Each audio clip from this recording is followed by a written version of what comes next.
Shout out to the God Turk, Supreme Clientele Radio. Diablo, SR the General, full blast the beat God. Graff Champs, yeah, Graff Champs, Graff Champs, yeah, Graff Champs. Shout out the Graff Champs. Shout out the Graff Champs. Shout out the Graff Champs. Shout out the Graff Champs. Welcome, welcome, welcome. Tune in to Graff Champs. We appreciate the love and support for all the Graff Champs. The most amazing and iconic artists out here smashing it, from the train yards to the rooftops to the storefronts, highways catching wreck. SR the General, he be going crazy, bro, from his Instagram account, Supreme Clientele Radio. Turk. Interviewing all the icons, the ones that led the way. Salute to all the fallen legends, the ones that set the stage. Moment of silence, let us remember those. Peace. Whether they family or they were friend or foe.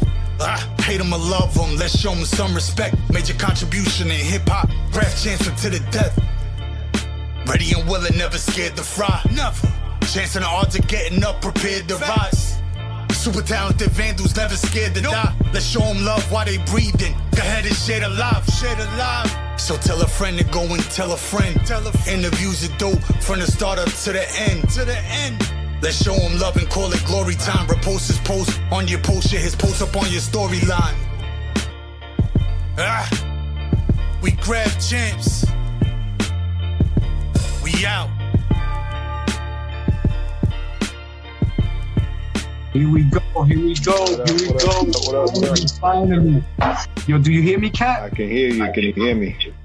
Yes, I hear you so loud and clear, my brother. First, before anything, bro, I want to salute you and thank you so much. I know you're a busy man, and thank you for making time for coming on Graff Champs. And the reason we want you on here is because, like I said, I'll say it to anybody, you're one of my childhood hero, superhero type niggas, you know what I'm saying? You're part of the super squad, and personally, you're a Brooklyn, you know what I'm saying? So we love claiming you, you know what I'm saying? It's like chess. You're like, y'all dudes are like the X-Men, you know what I'm saying? And you're one of them, bro. And we salute you, all the dedication and work and what you're still doing for the art form today with the Museum of Graffiti, bro. We freaking salute you, Cat. Thank you very much. Much appreciated. I'm glad to be here. Glad to connect.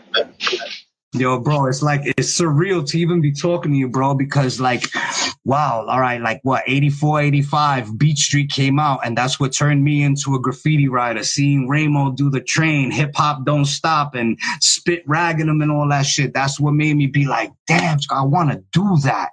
And I was about maybe 8 years old, you know what I'm saying? So I never, when I got old enough to finally try it, there was no more trains.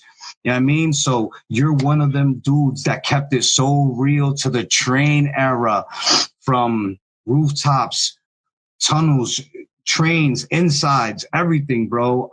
So we just want to start from the beginning. Right. How did you even get into graffiti from the beginning, Cat? For me, it was, growing up in the 80s, it was everywhere.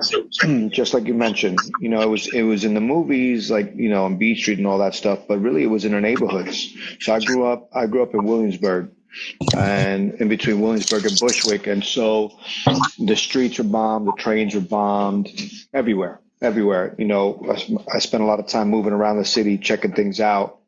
And it was a very natural part of the environment, just like when you see New York today. You see it in certain neighborhoods, it's bombed. So I grew up lucky to live in a neighborhood that had a lot of writers, or that had a lot of writers before me. And then when I started moving around, going to school, taking the trains, all the trains were bombed. And so I got to see a lot of great history, a lot of great writers over the years, and it made me want to do it. The minute that I got the chance to jump into it and do it, I started doing it, and that was it. Do you remember the first time, like, you really scratched that itch? I remember all of it. I remember, being a young toy and writing in the staircases of my building. I grew up in the projects in Williamsburg, writing in the projects in my building, writing behind the building. I remember just being a little kid, crossing the street, writing in my neighborhood, being fearful to take tags and not really knowing, because when I started writing, I didn't know any writers. I just decided to do it. and I didn't know the rules. I didn't know if it was safe, it was not safe, and I just started doing it. And, so I went from my block to the next block to the other blocks, getting out there, and growing, and eventually leaving the neighborhood and then going to the trains. I think the first place that I wrote on the trains was in Canal Street. So the layups on the J line, and so, little by little I learned. And then I started meeting other writers, and I started meeting writers in school, but I started meeting writers in the tunnels. And so then I started painting with them. So because, all right, so you started in like the early 80s, right? Could you even paint a quick picture for the supporters? Because the 80s was different. Like the streets, it was rough in the streets. Could you like paint a little picture for us? Sure. So in my neighborhood, the neighborhood was filled with abandoned buildings. A lot of abandoned buildings everywhere. It wasn't the neighborhood that you see today. And so it was a mix of abandoned buildings that were burnt down due to what was going on in the 70s and the 80s with, poverty and, building owners abandoning their buildings, and then burning them down for insurance money. So there was a lot of that. There was empty factories, abandoned lots everywhere. And so it was a bit of a wasteland, so to speak. And through the neighborhood, in some of those abandoned buildings, there were squatters, but the squatters were outlaws. They took over and they had their own clubhouses, and they just lived in these abandoned buildings. So there was a lot of bikers around my neighborhood, Unknown, Arabian Nights. Who else was there? Man, I can't remember the names, but some of them are still there. And so there was a lot of, and so my neighborhood felt a bit wild because it really was wild. And then when you went to other neighborhoods were the same. At least the neighborhoods close to me, the Lower East Side, the Bushwick, Bed-Stuy, Fort Greene. There was a lot of that going on. Dirty Ones, was around as well. And so a lot of the graffiti that I saw was their graffiti, a lot of gang graffiti, but then I saw a lot of old school graffiti because in my neighborhood, they never cleaned the graffiti. It stood. So you'd see graffiti from the 70s. You see writers just from time. So walking around, you get a history lesson as to who came before you or who came through your neighborhood. And so all that stuff was going on. And at the same time, of course, it was dangerous. It was dangerous because, police were out there, but kids were in the street. Crime was rampant. Drugs were a big deal. People were on heroin. There was just crime like you couldn't imagine in certain neighborhoods. 42nd Street wasn't Times Square. It was the Deuce. It was a dangerous place. There was pimps and prostitutes and drugs and everything. And so the city was dangerous. People wouldn't come to New York for tourism. It just wasn't a thing. It was a very dangerous time. Gangs everywhere. Even though the old school gangs were leaving, graffiti and the writers themselves at that time started becoming like gangs, and conducted themselves that way, whether it was crews like TVS, Uptown, or RTW as well. They conducted themselves that way. And so you had to really know how to navigate the city. You had to know, where to go, where not to go. You're by yourself. You end up at the last car of the train station. At the train, you're going to have problems. You really have to know how to navigate, as a shorty to be able to survive, and of course, for myself, navigating, it was about, getting into trouble, getting into fights, getting caught out there until you kind of learn the rules of the streets and how to conduct yourself and how to protect yourself and defend yourself. So these are the things that not only myself, but any young person at the time, mid 80s, early 80s, late 80s, you really had to know where you're going. You get off at the wrong stop of the train. You don't have any peoples there. You bump into another crew, you might have problems. And so that's kind of what it was like.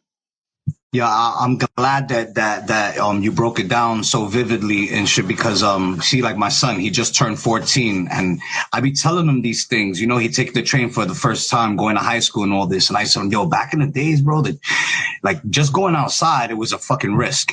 You know what I'm saying? But then let alone taking the train. And I'm glad you said it. Playing the last call, like you had to be like this in the last call. You know what I'm saying? With your niggas or with your blade ready. You know what I'm saying? The last call. If niggas was chilling in the last call by choice, it was because they were about it. You know what I'm saying? They were ready for war. You know what I mean? And I remember the motorcycle gangs and all of that stuff too, bro. They used to roll around with some of the girls used to have like just a vest on and you could see like their chest sometimes. My mom used to be like, oh, cover your eyes. Yeah. You know, stuff like that. It was so crazy. So and so I'm glad. They had a really wild style, man. They had a style that was like warriors, right? They wore MC boots. They wore, you know, their jeans were ripped at the bottom. They had chains. They walked around with chains, leather vests, you know, Confederate hats sometimes. Just a very, very unorthodox and outlaw style. And so those are sort of the people, some of the writers that I got to know, those were the first writers. They were on their way out. They really weren't doing that anymore. They were involved in other criminal activity, but they were part of the neighborhoods. They were big brothers, you know, they were part of the neighborhood. Do you remember the first writers that you linked up with? The first writers that I linked up with were, man, I don't remember all the names, but it was people like Zeno, who later became my partner. This cat named True from Park Slope, and then the really first cats that I got down with were Riss and AOK. You know, those are the first dudes that I really got down with because they were hitting the lines heavy. AOK was from Manhattan. Riss was from the Bronx and Queens. And at the time, you know, Ghost was painting heavy. Ven and Reese were painting heavy. And I kind of fell into both those crews, right? And then we all started painting together. So it was them, and then also SV Crew. SV Crew which was from the Bronx, which was Cento and Cavs. And then later on COD Crew, which was Wayne and Wen and those cats. And so by the time I started really painting the trains consistently, I got down with, you know, some really important crews, but really crews that were really painting a lot. In my neighborhood, the writers from Williamsburg weren't painting trains anymore. They were older. They had faded away. They weren't really doing that anymore. They were more concerned with the drug game. You know, crack was a big thing. So people were making money selling crack and selling heroin. It was a whole nother mindset. Same thing in Bushwick. Bushwick still had more active writers, but, you know, I you know, sort of believe that when you have a neighborhood where you have layups in the neighborhood or you have train yards in the neighborhood, more writers stick around because there's a place to paint. My neighborhood didn't have layups in the neighborhood. We had to travel. I had to go to the Lower East Side.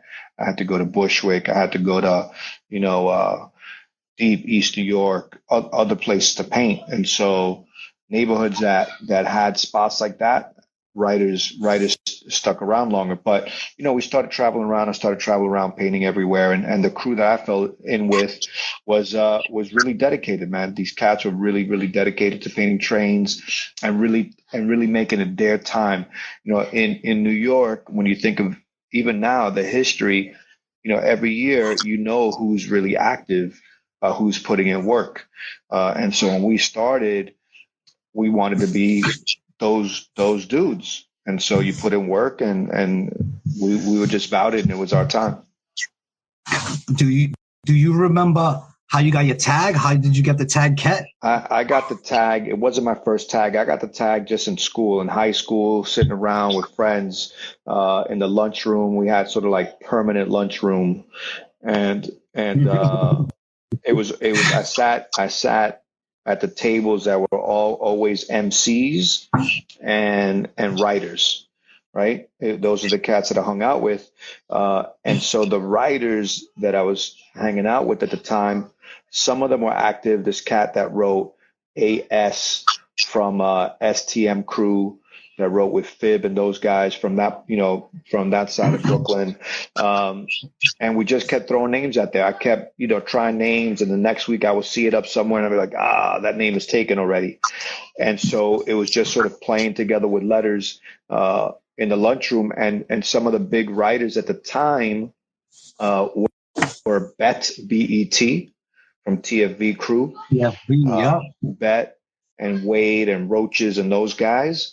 And then also Net, N-E-T, that wrote with Bones, also from Brooklyn. So I would see a lot of the E-T names, Net and Bet and Set.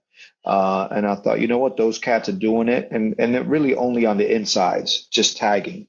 And I thought, you know what, I'm down to be part of that E-T crew and have a name like that. And that was it. I chose the letter K. I put the E-T on it. And that was it. All right, so boom, you come up with KET. Now the throwy, because the throwy is, it's synonymous, it's legendary. The K with the kick on it, you know what I'm saying? And once we seen that shit once, you start seeing it, that shit is like engraved in your head, just like a ghost throwy, Yeah. How did you? All right, so when you get KET, so what did you do? You started doing insides first, because most trade writers that I interview, they say, oh yeah, I started with insides first. That was like the testing ground or whatever. Sure. For me, I did that a little bit, but I ended up finding and painting along train tracks. All these train tracks around the city, and so I would go down there and practice piecing. Me and a bunch of my friends, SB1, who's from Network Crew, he was my writing partner in high school. Was one of my writing partners, and so we started painting in these train tracks, practicing piecing, trying to learn how to piece. And so I did some insides, nothing to brag about. Back then, the insides were so crushed that there was no room to even write your name. Like it was over. And so I immediately wanted to go on the outside. I wanted to go on the outside because at least on the outside, the paint goes over the paint, right? You could buff someone, you could go over it, and you could do it. Ink doesn't cover ink. And so I started going on the outsides, and that was, pretty early on. I started painting with AOK and started doing outsides and pieces and throw-ups. The cats that I wrote with, they love doing throw-ups. Ghost loved doing throw-ups. Ven loved doing throw-ups. Reese loved doing throw-ups. J.A. loved doing throw-ups. Smith and Sane loved doing throw-ups. And so I had to fall in with those cats. RC, Remote Control, loved doing throw-ups. And so I had to level up and get down with the program. And so I started with a funny little throw-up.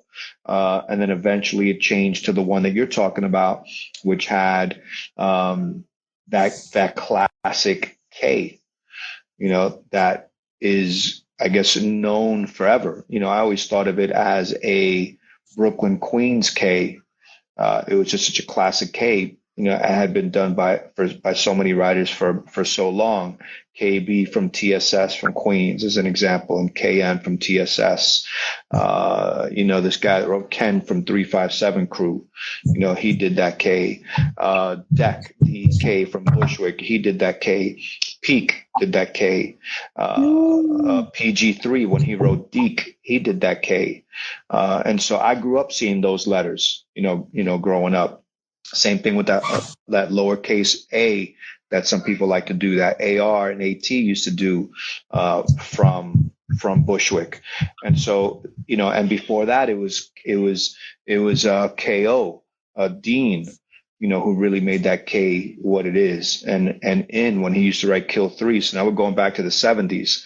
So that wait. Who was it that made the K famous? That with the kick, who was it? KO.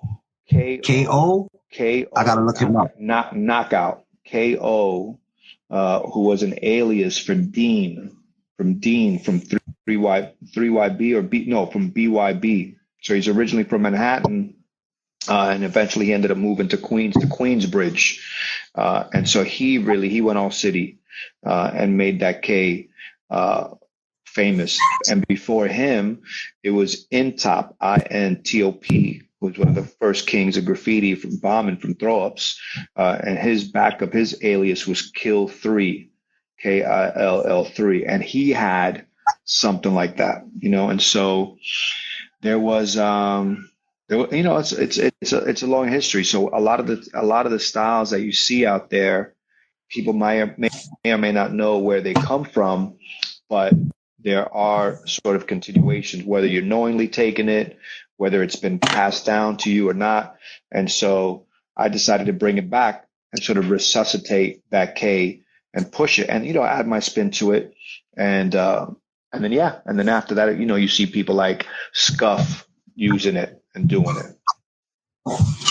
So in my generation, the late 80s, early 90s, the Scuff generation, I grew up seeing that throw up. So when I think of that K, I think of just three people automatically. You're the first one. Boom. Then I think of KPWR. He had the sick fucking K throw up. That K is so fucking dope that he does. And of course, one of my personal favorites, KATKK from Bushwick. Yes. You know what I mean? So yes. Those are the first three people that come to mind when I think of that K. You, KP, and KA.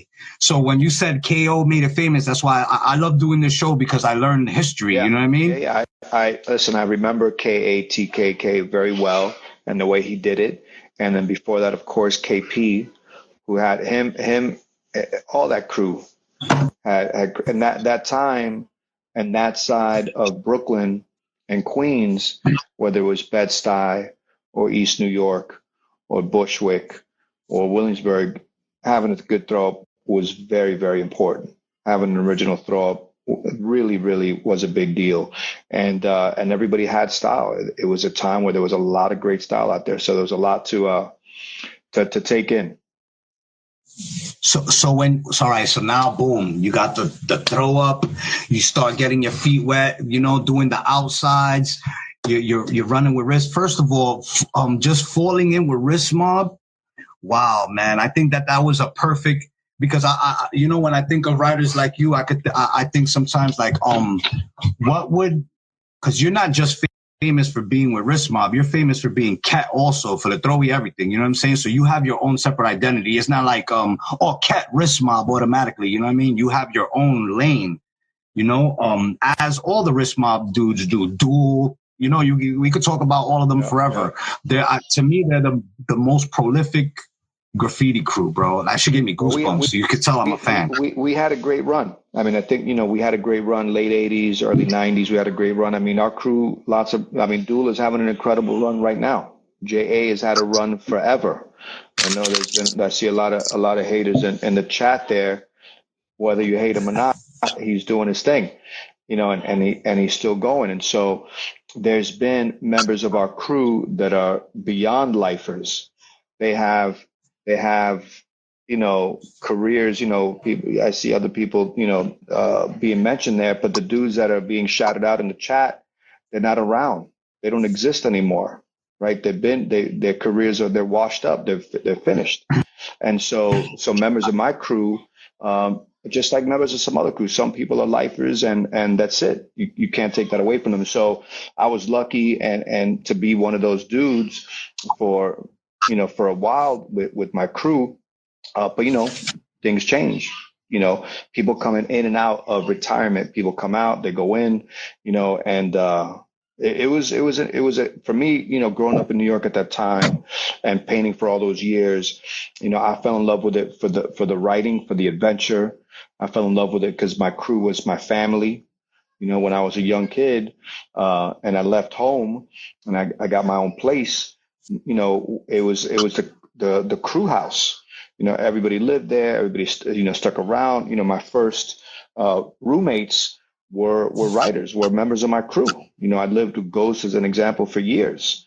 And so what were we doing every day? We were painting.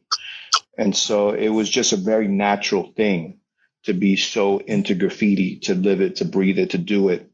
And like I mentioned, it was just our time. Our other crew members from other boroughs, like Cento or like Duel in Queens, they lived it and breathed it just as much. And so we always connected, and it was always, if it was Duel, it was about painting highways or streets. If it was Ghost, it was painting trains. If it was Ven, it was painting trains. And so if it was with the Bronx Cats, it was going up to paint the trains in the Bronx. And so it was a good time to be doing it. I mean, still, I talk about me and the time that I was doing it heavy like that. I love that people are still doing it like that now. I see trains online here every day. People doing whole cars, panels every day. And so I feel like New York still has it. That, people go to New York and grow up and paint New York, and the writers in New York, they're passionate about writing. And New York is not special for that. You go to Chicago, Chicago's crazy like that too. Philly's is crazy like that too. But so when you're a writer and you fall into it and you fall in love with it, you might not be able to shake it. You just keep doing it. Did you ever I know you probably did because they were your crew member, but Sane and Smith, to me, those two names are so special. Like Ghost is that dude. When I was interviewing Scuff, me and Scuff, we grew up together basically. So we always, have the graffiti discussions, and, like my two favorite writers ever is I put Easy Jaws and Josh 5. I put them as a collective, because street bombers, that's what I am, a street bomber. But Ghost, he just covers all bases so well. The sick throwy, videograph, being able to see him and hear him, and like a fucking superhero, like Professor X out this motherfucker. You know what I mean? Yeah. Did you feel pressure? Was it pressure to paint with them? Like, oh, I gotta fucking get on it like the way these dudes is. Did I feel pressure? I definitely felt like I had to keep up, and they made it known like you could keep up or you could not keep up. You can't not keep up when you rocking with a unit like that. Early on in the beginning, when I was really young and a kid, it wasn't easy to keep up, especially when they're older than me. Ghost is older than me, so I'm in high school. He's got a full-time job. He's these cats are racking every day or doing what they're doing, and so it was hard. The hardest thing was to keep up with paint supply.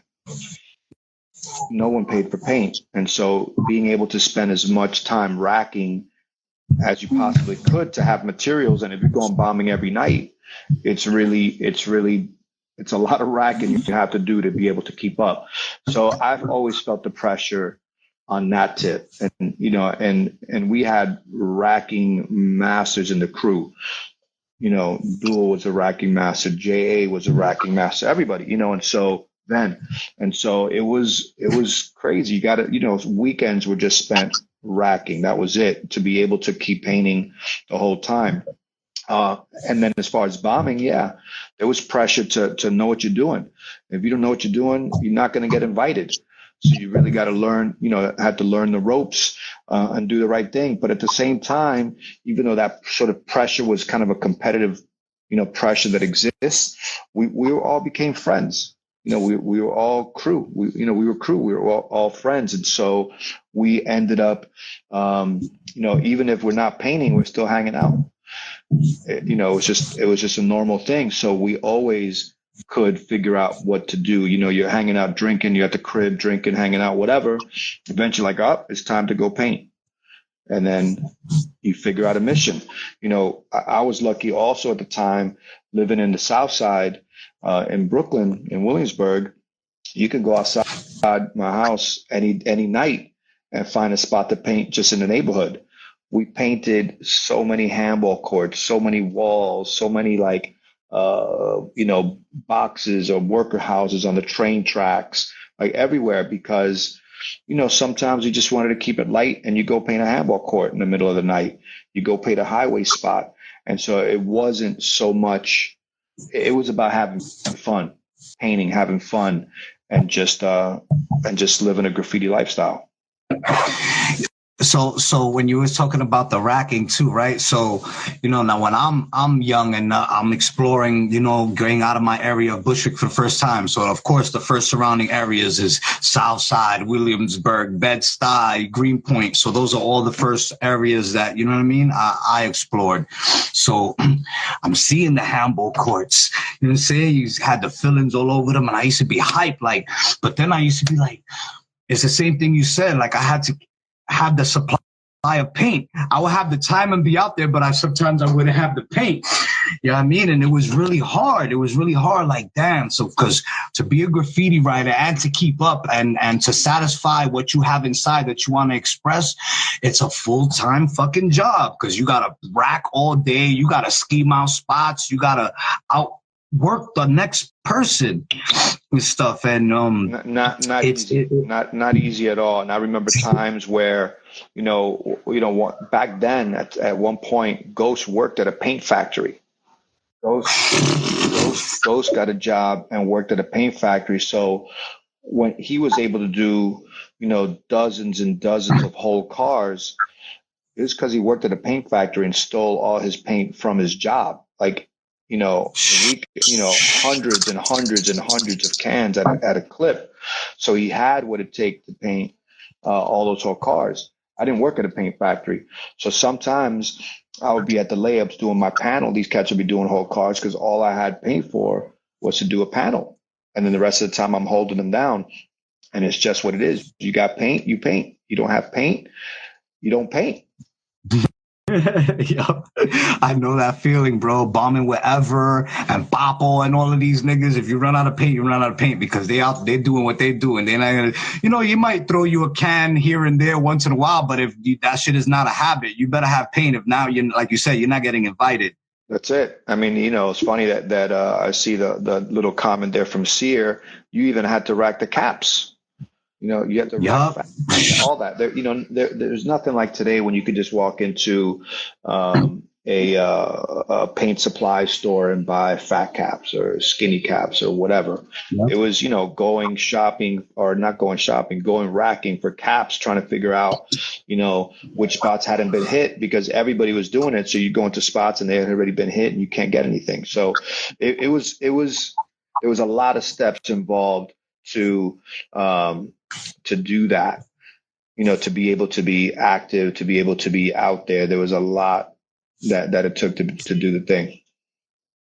All right. So now, boom, you fall in with the wrist mob. You're bombing. You're making a name. You're obviously influencing the next generation, because at the time when you're doing your thing, niggas like me is coming up, and we're looking at niggas like you, like, wow, like I want to be like this guy right here.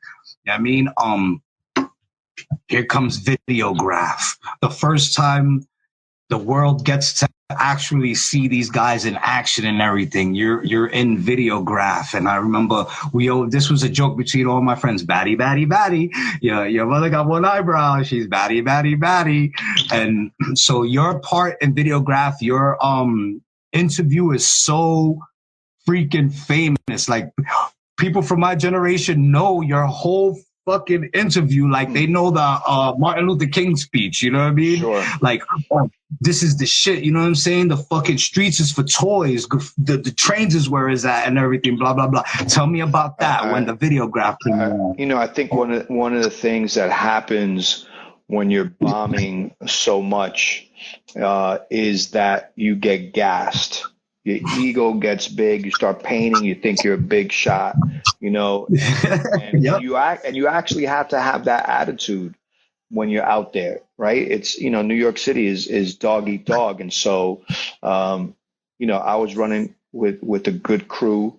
I was living through a time where it was very dangerous in New York. So I always had weapons on me. It was kind of a normal thing to do.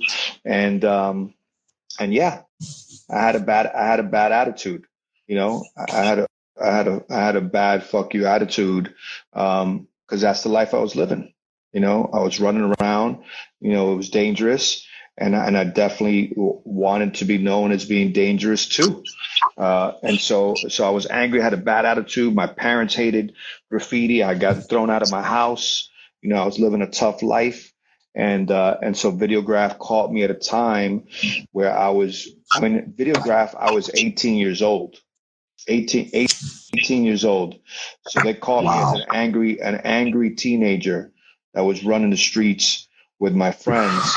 And that's what it was. And so, I look at that now and it's crazy to me. I'm 50 plus now. And so it's a whole different experience. And then the next Videograph, we're bombing the yards. I was a couple of years older, but you see how we were doing it, and just really, really not really caring about anything, and just bombing like, we owned the yard, we owned the city, which is the way it was, which is the way writers do it. When the Videograph finally dropped in the streets, did you watch it? Were y'all wilding, watching yourselves like, yeah, look at this shit? Not really, man. We were more concerned with bombing. We saw the Videograph thing. It was more that at the time, Carl, who was doing Videograph, was staying at Henry's studio, and he was launching this thing, and he was always talking to us. We would go around there. I worked around the corner, and we all racked from a spot around the corner from that, and Pearls was up the block on Canal Street. So we would always go to Henry's to hang out. He shows up, and he's trying to do this Videograph thing, and he was just in our ear a lot to do it. We didn't really care about it. It was like, recording for what? But he was on it, and so we agreed to do it. I think the first one, J.A. and Reese are in it, driving around, acting up. And then, I do something with Sed and GK, and then we do something in the train yard.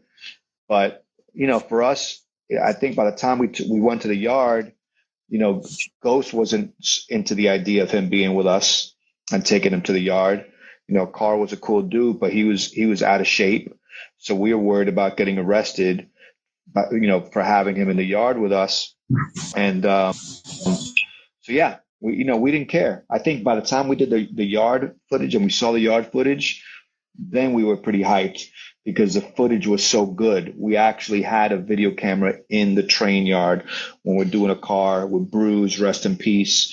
And we were like, yo, we need that footage. So we didn't want just the footage that was on Videograph. We wanted all the footage, which eventually we got. And of course, eventually we lost it anyway.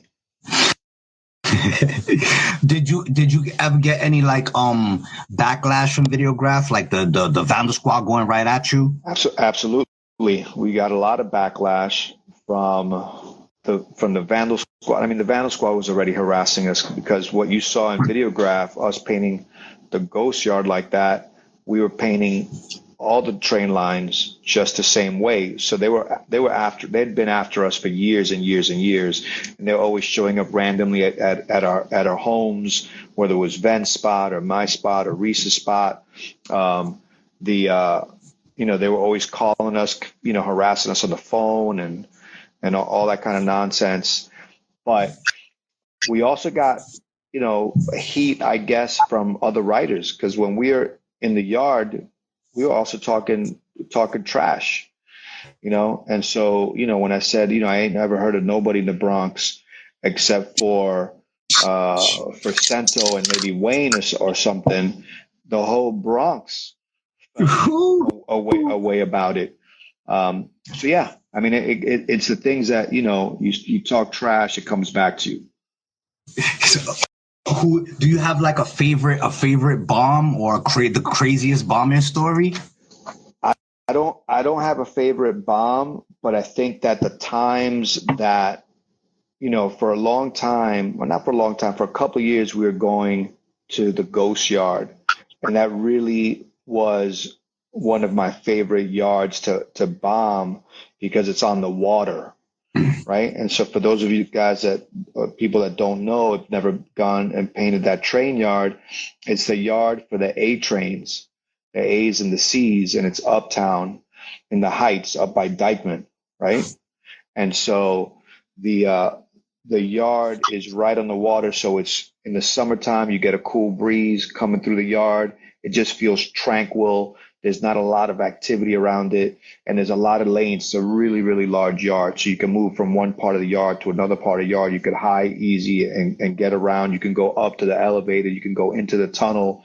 And so, it ended up being one of my favorite places to paint. It was easy to get in and out, and so it was, we got chased out of there many, many, many times, but always able to get away. So it was those missions are good missions.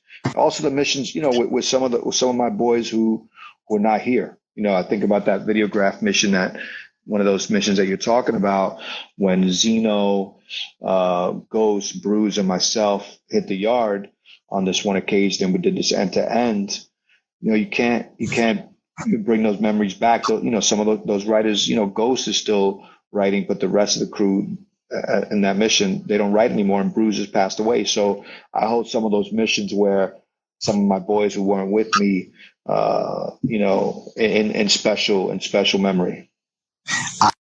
I just have to ask you, because a few people told me to ask you, because they want to know if you ever, what was your relationship with Sane and Smith? Like, did you ever paint with them? Yeah. Sane and Smith they're crew. They're crew.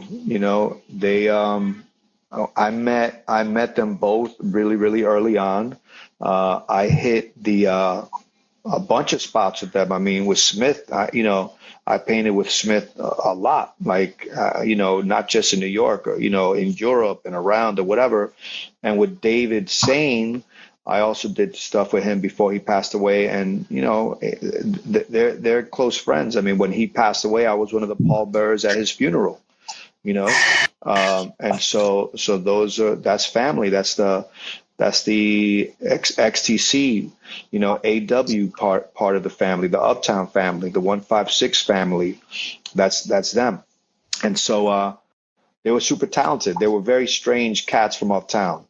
They were the first cats that we saw were using house paint to do their letters, doing big block letters on the trains with house paint, which we always found very curious. But they were doing their thing. They were doing these big green, block letters, these big white block letters, not just on the trains, but on the rooftops and the streets. And those brothers got up. They bombed. And so when we started painting with J.A., Smith came along. But Smith and J.A. were writing partners. And I remember the first time that I ever bombed with Smith, I believe we went and we hit the other A yard that's called Pitkin, and Pitkin's in East New York. And so we went out there because J.A. at the time was king of the A's, him and Smith. And so they had the A's on lock. And so they took us out to go paint at Pitkin because it was so sweet, which we did. And we got kind of raided that night. But, some of us got away, some of us didn't. But yeah, so I painted with Sane and Smith many, many times. Do you know who you think is the funnest person that you painted with? Who is fun to paint with? The funnest person to paint with? Oh man, I don't know, man. I mean, Ghost was always a trip to paint with. He was a freestyler. He was loose. He was unpredictable. He would come in and, he would like to fuck with us, right? He was the oldest one. He would like to fuck with us. You'd start to draw some shit around your piece and you'd be like, yo, what the fuck is that? You're adding some shit. Oh no, it's going to look good. It's going to make it look better. And then sometimes it did and sometimes it didn't. Be like, yo, you drew a stick figure next to my piece. What the hell is this? Why are you drawing these wacky cartoons? But he was a fun guy to paint with, Reese also very talented dude. Then I mean it was always fun doing insides. When I started bombing with Fuzz One, old school legend. He was crazy to paint with because he thought it was the 70s. So he'd come through with 6 packs of beers, always with weed and all these things to hit the yard with a radio. And it was just crazy. It was crazy, but he was a really, really special dude to paint with because he he was a master. He would do all the insides, then come and do the outsides, and he had a really, really good system. JA was fun to paint with. Duel was fun to paint with. Some cats were not fun to paint with because they painted too. Who was the headache? Who was the headache? They painted too slow. I can't name names, but cats that paint too slow. It's like it's a problem because you could get arrested. And so it was interesting, man. I painted with a lot of cats, a lot of European cats, really dope members of my crew in Europe. Sabe, incredible cat to paint with, super fast. It's always great to paint with people that are really fast, that sort of push you to get better. Sento, incredible dude to paint with. So yeah, a lot of heads. All right, so now the trains is dying out. Here comes the street era is coming in. Do you feel like you slowed down because of that? We didn't slow down when the trains started going out. So in May of '89 is when the trains got taken out of service, that were bombed, and only the clean trains were in service, the newer trains. So we didn't slow down at all when that happened. We just started painting more because we thought it was war on us. And what we did, we decided to do more things like insides. Insides became more of our thing, and really like wrecking lines with, with ink or just with throw-ups. And so thinking about piecing, that kind of went down. Even though we did it, it was less, whole cards, all that stuff kind of changed. It was really more about wrecking the train so they could run in service. So we kept that going for a few years, pretty heavy, until we saw other writers wanting to come on and start doing it.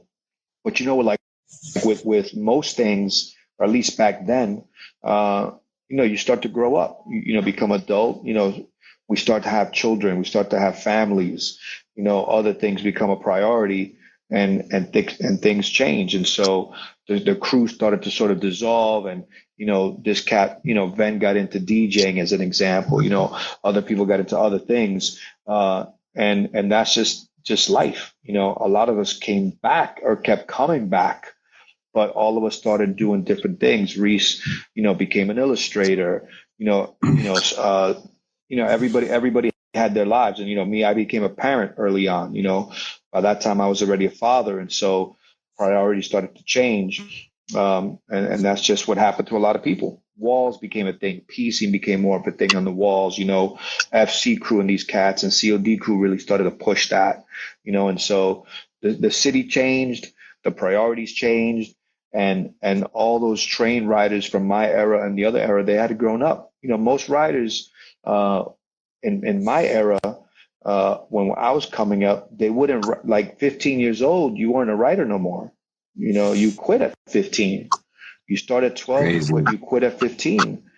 By 16, you're onto some other things. If you're older and still painting, you just become, you start to do other things. Most people get into clubbing, right? We all got into clubbing and going to clubs and like doing other things, and enjoying all these other things about life.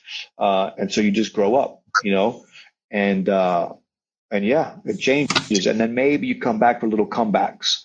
You meet someone and they're like, yo, come through, and you go paint again. But other things in life take priority. There weren't any lifers back then. There wasn't any graffiti lifers. The oldest dudes that were painting that were still maybe really coming through in and out were people like Is the Wiz, and Fuzz One, and Star and Quick, who were older and then kept coming back, and then they had a whole nother run. And Blade had a whole nother run, and started painting with those cats, and now we see that there's writers that are in their 60s painting, or they're in their late 50s painting. That wasn't the case when we were around. Those cats that were the older cats, they weren't that old. They weren't around. So were you the type that took pictures of all your stuff and have like photo albums and all of that? Yeah. When I was a kid, one of the things that I realized was that the stuff that you saw on the trains, if you saw it once, you maybe will never see it again. Cars by Webb, Shazzer, Kev TM7 that I saw. I'm talking about my line, Psy, TPA, Sloan, Ghost. You know, you would see it once and then they would vanish. And so I started taking pictures back then. And then when I was in high school and I met Henry Chalfant, who put out the book Subway Art, and Spray Can Art, and we became cool. He always said, he encouraged us to take pictures. So me and Ven were cool with him, Nick One, SB One, all of us, and Cavs, and Ghost. And so we spent a lot of time taking pictures of trains. And instead of, let's say, going to high school, we just rolled around the city taking pictures of the trains. Go to one line, take everything there, spend the whole day on one line, go another line, go to the next line, go to the B's, go to the fives, go to the threes, see what everybody's doing all over the city, and try to document it, so that we kept our history. Because people like Henry and Martha Cooper, who made those books, they weren't out taking pictures anymore. So we're like, it matters for us to document all this stuff, because there ain't no professional photographers out there taking pictures. Just for the record, I just want to tell everybody that Spray Can Art and Subway Art, I don't even know how old I was, man. I don't know, maybe like 6 years old or something. We was in the book fair and I came across those books, and that was the first thing I ever racked. Those two books, bam! And the first two writers that I ever fell in love with, is because of that book, Scene and Reese, because Scene had the thing on the Hollywood sign, and that shit just blew my mind as a little kid. Like, holy shit. You know what I mean? So those two books were crazy, important, like for the young writers coming up or whatever. Do you still have your collection? I still do it, but not only for that, but because of those books, those books went international, and they introduced graffiti to kids all over the world. And so a lot of writers got their start all over the planet because they got a hold of these books. Not only just the books, but when Henry also put out the movie Style Wars, when that movie came out, that movie introduced graffiti to the rest of the world. That's when people learned about Scene. That's when people learned about Scheme. That's when people learned about Rocksteady Crew. All these crews and all these people. That's when people learned about Cap, right? That's how they got out there. And so they were important. It was important. All those things are important for spreading the history of the people, of some of the writers in New York that were doing it.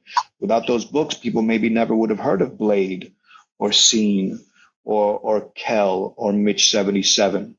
Those books were really, really critical.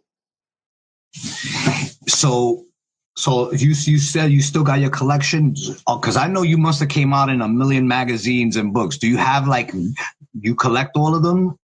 Yeah, man. I mean, for me, I started taking a lot of pictures. I got involved with a group of guys in the 80s that called themselves the Photo Kings, right? And that was Nick One from the Bronx, Cole Rodriguez from Jersey, SB, aka Cole from Bed-Stuy, Cabs from the Bronx, myself, and we spent a lot of time taking photos, making sure that we documented everything. We would get together on photo missions, and so paint at night, take photos in the day. Some of that crew had already retired from painting trains or painting, and so they were just out there to document.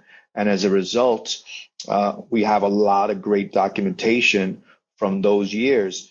A lot of those writers went on and moved to other cities and documented the scene or started scenes in other cities. Cole, aka SB, did that in Atlanta, and so it was really important to document that history. Cavs, someone said in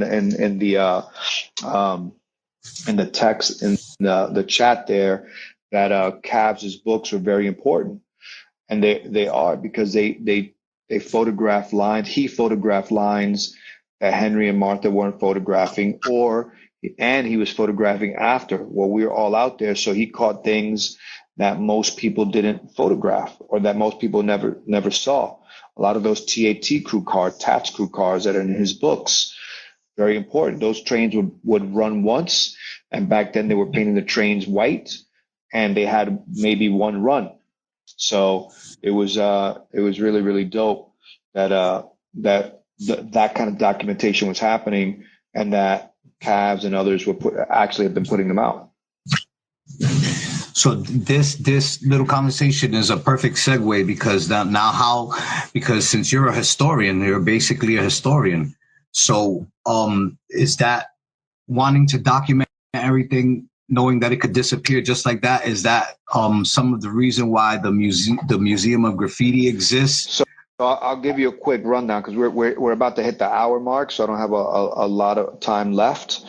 But when we, myself and Ven and SB and the crew that I mentioned to you, met Henry in around 87 or so, he stressed to us the importance of documenting it, and it really connected with us. Same thing happened with when I met Phase 2, rest in peace.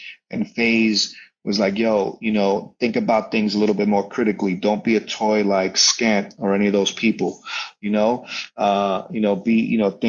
critically about stuff. Write your history, own your own history. Don't let people that are not outside of our movement, write our history, and document it. And back then, we had Phase was doing a magazine called International Get Hip Times, IGT.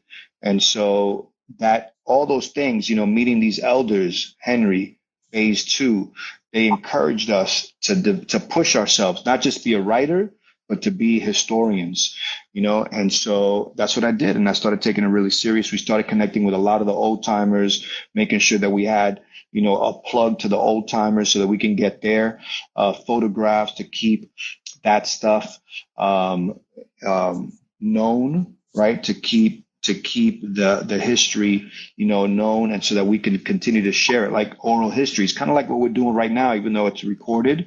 And so keep the oral histories alive so that we know what time it is.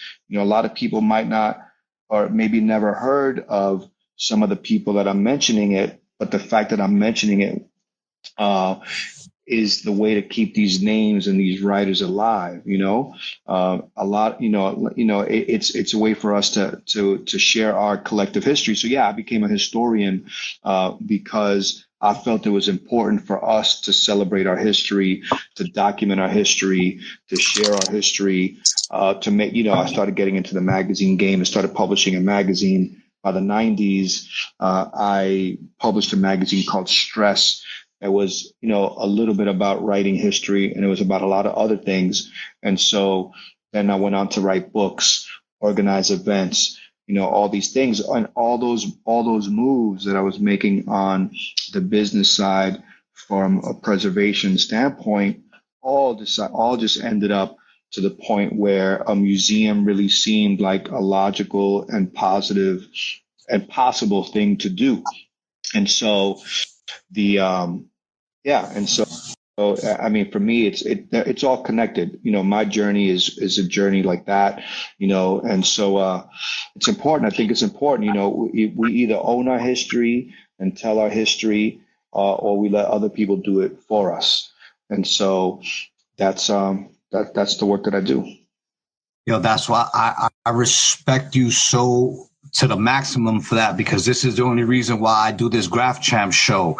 It's not to put this has nothing to do with SR NBK as a writer, my name. None of that. It has to do with preserving the stories, like hearing the writers tell the stories. That's why I asked the certain questions. And I still have one last question for you if you have time. Right. Give me your top 5 favorite throw-ups. Who's your top 5 favorite throw-ups? Wow.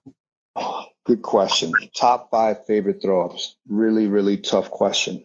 Catching me off guard. I would say Ghost. Mm-hmm. Scene. Mm-hmm. I would say OE. Woo! I was hoping you'd throw him in, baby. OE3 is big up there. I would say is the Wiz for its simplicity. Rest in peace. Is the Wiz, and I think who would be the last one? Man, really, really, really hard to say. Huh. I think it would probably be SE3 Hayes. SE3. And listen, and I also like Cap's throw up, even though people hate Cap. Cap had a nasty throw up, you know. But there was a lot of. Do you think a lot of good writers? All right, because I asked every writer the same thing on this show. Their top throwies, and 98% of the time, Ghost is on the list, and 95% of the time, he's their number one throw up. Do you think he's number one? I don't think he's in my unit. Maybe he's number one.